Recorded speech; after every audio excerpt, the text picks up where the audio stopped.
Hey, salut YouTube, et principalement toi, mon cher ami streamer. Tu stream? T'es sur OBS? T'es pas sur OBS? Passe sur OBS. Il y a les plugins, la personnalisation, tout ce que je te montre sur ma chaîne là, tu vas voir.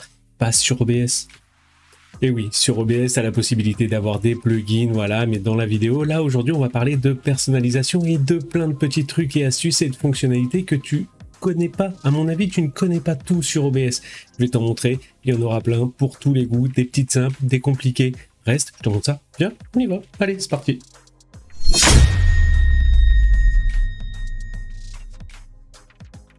Et bienvenue à toi sur ma chaîne, moi c'est Idam. Si tu me connais pas encore, je propose des tutos pour améliorer tes contenus, que ce soit sur YouTube ou sur Twitch. Il y a énormément d'astuces, une vidéo par semaine. Regarde, il y en a plein, tu parcourras ma chaîne à la fin de la vidéo, hein. Pas maintenant, à la fin.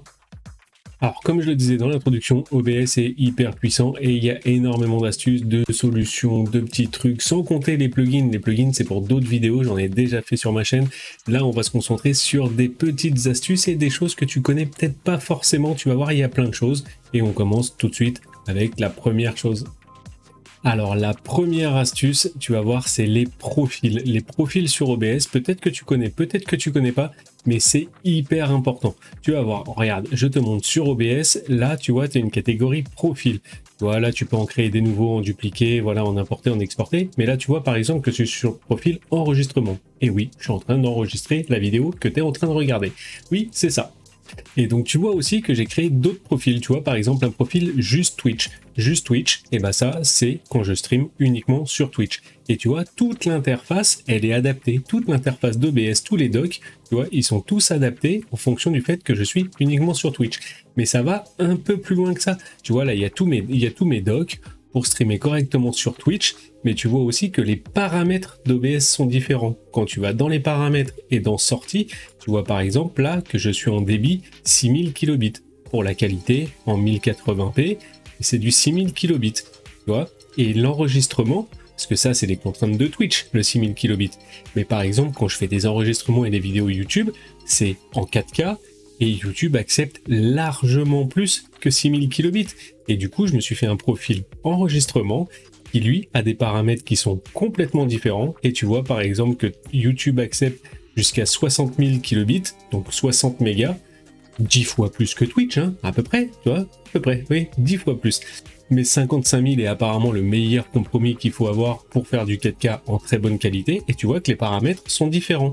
Donc sur le même OBS, juste en un clic, je viens de te le montrer, tu peux passer d'un profil sur Twitch avec les réglages de Twitch, un profil sur YouTube par exemple, avec juste les réglages de YouTube. YouTube accepte de streamer jusqu'à 10 000 kilobits, tu te fais un profil YouTube. Moi j'ai aussi un profil multi-stream, parce que je stream sur plusieurs plateformes, tu vois, ça adapte tout, et dans les paramètres, et les paramètres sont différents, et tu vois même qu'en flux de sortie, là, je stream avec Restream pour envoyer sur 3 plateformes. Tu vois, ça adapte tout directement. Top les profils, non?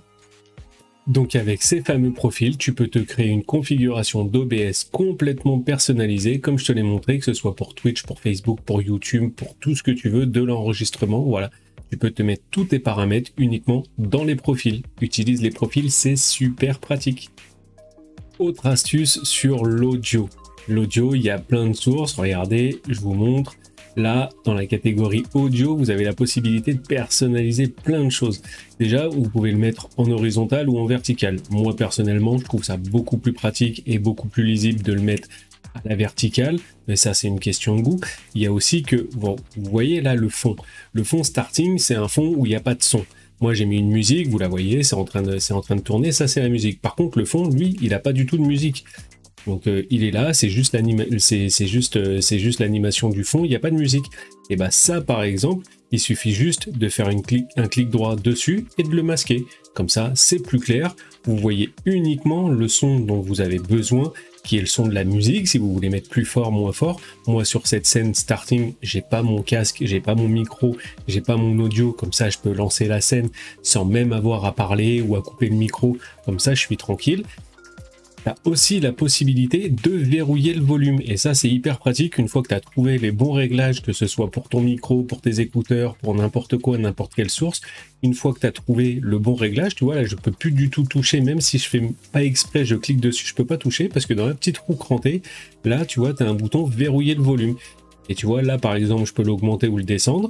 Et du coup, si je clique dessus, hop, verrouiller le volume. Là, ça ne bougera plus, ça restera comme ça tout le temps. Je risque pas de faire d'erreur, c'est assez pratique. Autre chose sur l'audio qui peut être assez pratique, ça s'appelle le monitoring. En fait, par défaut, là, vous voyez, le son, il est diffusé à travers le live sur OBS, mais moi, je peux pas l'entendre. Il y a uniquement les viewers qui l'entendent. Il y a quand même une possibilité, ça s'appelle justement le monitoring. Pour ça, vous allez dans la petite roue crantée, vous faites paramètres audio avancés, et vous voyez là la musique d'intro. Hop, vous mettez sur monitoring uniquement ou sortie, et là, on entend la musique. Comme ça, grâce à ça, vous pouvez vous aussi avoir un retour dans vos écouteurs, dans vos enceintes ou dans votre casque du son qui est diffusé sur le live sur certaines sources, uniquement ce qui vous intéresse. Autre astuce sur OBS, vraiment très pratique, ça s'appelle les scènes imbriquées. Alors les scènes imbriquées, qu'est-ce que c'est? En fait, les scènes imbriquées, c'est une scène dans une scène. Ouais, comme ça paraît compliqué. Non, en fait, ça ne l'est pas du tout, c'est vraiment hyper simple, c'est une scène dans une autre scène. Pourquoi? Tout simplement pour ne pas avoir à refaire plein de réglages ou à réajouter plein de sources. Vous voyez par exemple ici, là, j'ai une scène qui s'appelle audio. Et en fait, dans cette scène, j'ai mon micro qui est posé devant moi, j'ai mon casque et j'ai mes enceintes. Et en fait, ça me permet après, sur mes autres scènes, par exemple ma scène de live quand je suis en train de jouer, de faire ajouter, hop, scène, et j'ajoute directement ma scène audio. Je vais pas le refaire, je l'ai déjà, elle est ici, et comme ça me reprend directement mon casque, mon micro ou mes enceintes en fonction de ce que j'active ou j'active pas. C'est vraiment hyper pratique, et ça, on peut le faire pour plein de choses. Par exemple, là, j'ai une scène imbriquée qui s'appelle réseaux sociaux, et vous voyez là, il y a tous mes réseaux qui sont notés ici, et c'est ceux qui se retrouvent sur cette scène, par exemple, Start, hop, vous voyez ici, j'ai ma scène imbriquée qui s'appelle réseaux sociaux, et comme ça, en fait, c'est déjà recalé, à la bonne taille, c'est tout comme il faut. Si je veux l'agrandir, je peux l'agrandir, mais voilà, c'est une scène imbriquée. Ça permet de faire gagner beaucoup de temps et d'être plus organisé plutôt que de réajouter à chaque fois la même source et de devoir réappliquer les mêmes paramètres. C'est vachement plus simple de faire une scène imbriquée. Là, cette fois, c'est pas vraiment une astuce, mais c'est de la personnalisation et tu vas voir que c'est quand même assez sympa parce qu'on aime bien la personnalisation. Et c'est les thèmes. Alors les thèmes, qu'est-ce que c'est? Les thèmes, tu dois t'en douter, à mon avis, c'est sur la personnalisation d'OBS plus la personnalisation d'affichage graphique. Et pour ça, tu connais par défaut, voilà, tu as ceux-là, tu as le thème système, attention, ça va piquer les yeux, voilà, ça fait vraiment mal. Donc voilà, ça c'est les thèmes par défaut. Mais tu as aussi la possibilité d'avoir des thèmes qui sont vraiment complètement différents. Tu vois, par exemple là, je vais te montrer un thème qui s'appelle Twitch et qui reprend toutes les couleurs de Twitch. C'est assez sympa. Si jamais tu veux te mettre dans l'ambiance de Twitch, c'est pour aller avec les profils, tu vois, les rollovers, tous sont de la bonne couleur de Twitch. C'est assez sympa. Il y en a un autre que je trouve assez sympa, que personnellement j'utilise, et il s'appelle comme ça, hop, et tu vas voir, le thème est plutôt sympa. Ça permet aussi de mettre bien en valeur les scènes, les sources, tu vois, ce qui est affiché, ce qui est masqué, tu vois, ça s'affiche en rouge, même la barre des volumes, c'est différent, c'est en bleu, c'est orange, rouge, voilà, c'est quand même assez joli, tu vois, tu vois mieux les choses. Moi, je trouve que c'est un thème assez sympa, tu vois, ça a même changé la police, la typo, et en fait, pour ça, c'est hyper simple, il suffit d'aller ici. Je mettrai le lien évidemment dans la description de cette vidéo. Donc ça, c'est les thèmes d'OBS. Tu vois, celui-là, c'est celui que je t'ai montré. Non, c'est celui-là, celui de Twitch. Tu vois, t'en as un spécialement pour YouTube. Je suppose qu'il doit être en rouge. Oui, je t'ai montré aussi le Darky Bobby, là, celui-là, que je trouve assez sympa. Et pour ça, en fait, tu vas là-dessus, tu vois l'aperçu, tu as possibilité de le visualiser pour voir à quoi ça ressemble. Et hop, tu vas sur téléchargement. La méthode d'installation, elle est très bien décrite. C'est pas dur. Tu télécharges un fichier zip que tu extrais et que tu vas remplacer et que tu vas mettre les fichiers et le dossier. Il y a un dossier et un fichier que tu dois aller mettre là où tu as installé ton OBS. Par défaut, OBS est installé ici. Si tu l'as installé ailleurs, je pense que tu te souviendras du chemin. Tu vas dans thème, tu déposes les fichiers. Tant que OBS soit ouvert, attention, c'est très important. Et après, quand tu retournes sur OBS, tu vas dans paramètres, comme je t'ai montré juste avant, et tu auras un nouveau menu où tu vas pouvoir choisir le thème que tu viens d'installer. Tu pourras parcourir tous les thèmes, regarde, il y en a une vingtaine, il y en a plein, il y en a même qui ressemblent à Streamlabs. Oui, un thème pour Streamlabs sur OBS. Bon, je comprends pas, moi je trouve ça OBS mieux. Bref, ça c'est les goûts et les couleurs. Il y en a plein, parcours, tu verras, tu pourras personnaliser ton OBS. C'est vrai que c'est uniquement pour toi, ça change pas pour tes viewers, mais quel confort d'avoir un truc joli qu'on aime bien utiliser quand même. Autre astuce sur les sources pour les déplacer, les redimensionner, les rogner, les remettre à leur taille d'origine, les inverser. Voilà, il y a plein de choses sur les sources. Alors pour ça, imaginons une source. Voilà, ça c'est par exemple quand je faisais une capture pour une miniature. Bref, c'est pas le sujet. Là, vous voyez, vous attrapez par le coin et vous pouvez la déplacer. Si vous appuyez, normalement, elle se déplace. Si vous laissez appuyer sur Shift, vous pouvez hop, la déformer complètement. Si jamais vous appuyez sur CTRL plus R, c'est pour réinitialiser, pour remettre à sa position originale. Si jamais vous voulez la rogner, et ça peut être hyper pratique, par exemple sur une webcam, si jamais vous voulez enlever les bords, vous appuyez sur Alt. Et là, en appuyant sur Alt, vous pouvez recadrer directement comme ça vous intéresse, hop, et vous pouvez le faire pour n'importe quelle de vos sources. Évidemment, le raccourci CTRL-R permet de tout réinitialiser. Ça, vous le voyez aussi, vous l'avez directement quand vous allez là-dedans, clic droit, transformation. Vous voyez que là, vous pouvez l'éditer. Et le CTRL-R, c'est pour réinitialiser. Mais c'est quand même assez pratique. Là, vous pouvez la faire tourner. Et hop, si jamais vous appuyez sur Alt, vous la rognez et vous mettez votre source exactement comme vous voulez. C'est quand même assez pratique de pouvoir faire ça directement. Dernière petite chose pour les sources, le déplacement, le redimensionnement, vous avez vu qu'il y a ce qu'on appelle un magnétisme. Ça fait que dès que vous vous approchez d'un bord et dès que c'est suffisamment proche, hop, ça se colle directement dessus. Alors c'est hyper pratique dans la plupart des cas quand vous voulez mettre quelque chose dans un coin, mais si jamais vous voulez mettre vraiment juste au bord, vous voyez, c'est pas très pratique. Et là, vous pouvez pas forcément ajuster comme vous voulez. Et bah pour ça, il y a une astuce, vous appuyez sur CTRL, et là quand vous appuyez sur CTRL, vous déplacez, et vous voyez que là, vous pouvez vraiment le mettre exactement là où vous voulez. Si vous voulez laisser une petite bordure noire comme ça, hop, vous appuyez sur CTRL et vous pouvez le déplacer exactement comme vous voulez sans avoir ce fameux magnétisme qui va le coller directement au bord. Et voilà, vous pouvez vous faire une petite bordure sympa sans avoir de problème. Dernière petite astuce sur le redimensionnement, le déplacement et tout ça, et ça je suis certain que tu le connais pas, c'est si jamais tu veux pouvoir le faire encore plus précisément. Regarde, je te montre, tu fais clic droit et là tu fais mise à l'échelle de l'aperçu et tu cliques sur Canva. Et là, tu vois, ça a zoomé. Et en appuyant sur la touche espace, tu vas avoir une petite main qui apparaît. Tu vas pouvoir te déplacer. Tu vois, ça va zoomer.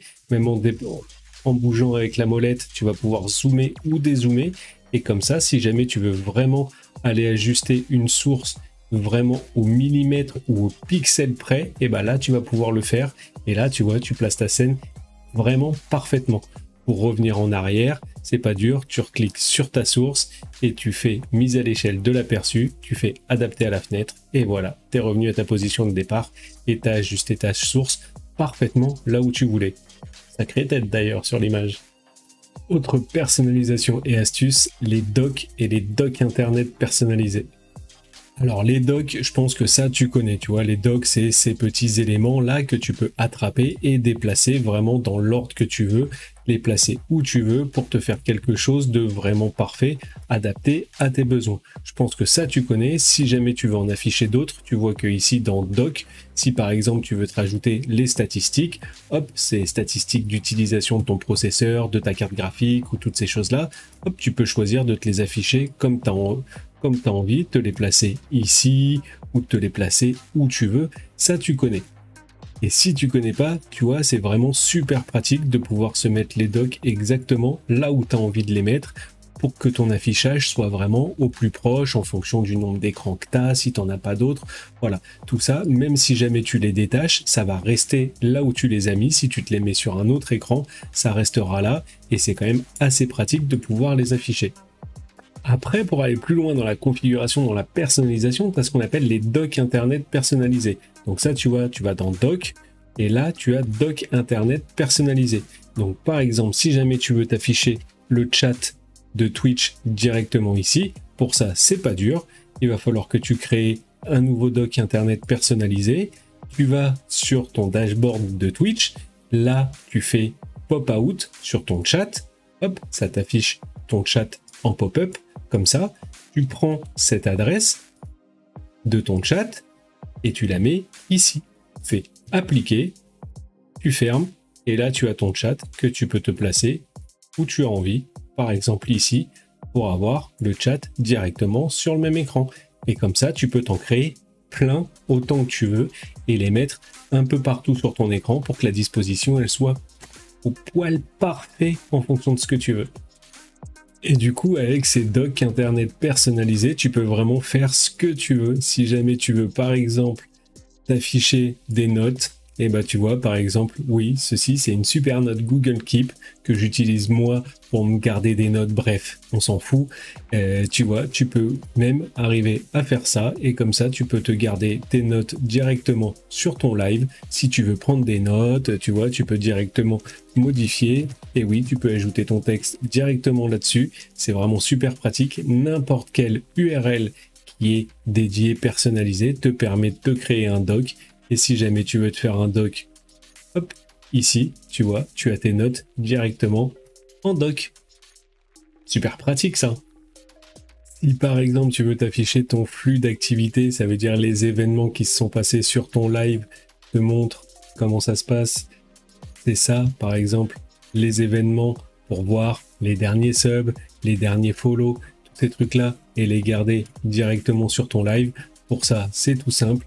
Il va falloir que tu ailles sur Streamlabs, tu vas dans la catégorie événements récents ici, et là en fait il te suffit de cliquer sur le bouton Pop Out, et là tu vas avoir tous tes événements qui s'affichent, et pour ça tu copies l'URL, tu la remets en doc internet personnalisé, et comme ça tu peux avoir tes événements qui s'affichent directement sur ton OBS en doc, comme ça tu le mets où tu veux, hop, on le règle, tu le mets ici, tu le mets à côté, tu le mets en bas, où tu veux. Et comme ça, tu as tous tes événements, tu peux tout mettre comme ça sur OBS en doc. Autre astuce de personnalisation et d'organisation, c'est les couleurs et les fausses scènes. Alors, qu'est-ce que je veux dire par couleur et fausse scène? Fausse scène, tu vas voir, c'est tout simple. Tu vois que par exemple, ici, j'ai une scène qui s'appelle stream avec plein de petits traits. En fait, c'est pas du tout une scène. Tu vois, c'est juste pour faire la différence entre toutes mes scènes qui me servent au stream, mes scènes qui sont imbriquées. Donc, comme je te l'ai montré tout à l'heure, que ce soit pour l'audio, pour ce que tu as envie, les scènes imbriquées. Et ça, c'est quand même assez pratique. Tu crées une fausse scène, tu lui donnes un nom avec des petits traits, avec ce que tu veux, et ça te permet d'organiser tes scènes un petit peu mieux pour que tu t'y retrouves plus facilement sur ton live. Et on le sait tous, si c'est bien organisé, tu t'y retrouveras mieux et ce sera plus fluide pendant tes streams, ce sera vraiment au poil parfait.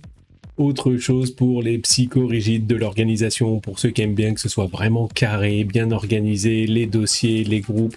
Tu vois, si par exemple là, tu as plein de sources qui sont comme ça, un peu partout, n'importe où, et bah pour ça, tu vas pouvoir les organiser. Donc, tu les sélectionnes, tu appuies sur CTRL pour en sélectionner plusieurs à la suite, ou tu prends la première et tu appuies sur SHIFT pour organiser jusqu'à la dernière. Tu fais clic droit, grouper les éléments sélectionnés, et hop, comme ça, tu as un super groupe que tu peux directement déplacer et mettre où tu veux. Et comme ça, c'est beaucoup plus pratique. Tu te retrouves quand même beaucoup mieux. Après, tu peux évidemment le renommer pour lui donner le nom pour que tu t'y retrouves mieux. Externe, voilà, parce que c'est mes sources externes.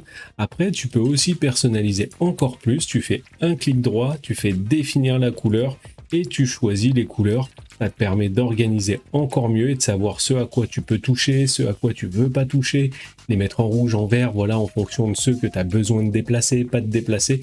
Voilà, ça te permet d'avoir une organisation qui est quand même mieux et on le sait, si c'est bien organisé, hop, c'est quand même plus sympa, c'est plus joli et si à toi ça te plaît et que ça te permet de mieux organiser ton stream, ce sera forcément bénéfique pour tes viewers parce que ce sera plus fluide, tu t'y retrouveras mieux, ce sera plus joli, vraiment, ce sera parfait.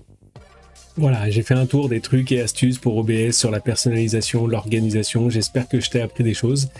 si tu connaissais pas certaines astuces, si tu en connais encore d'autres que j'ai pas citées, je peux pas tout citer, j'ai cité vraiment, je pense pour moi, les principales, les plus importantes.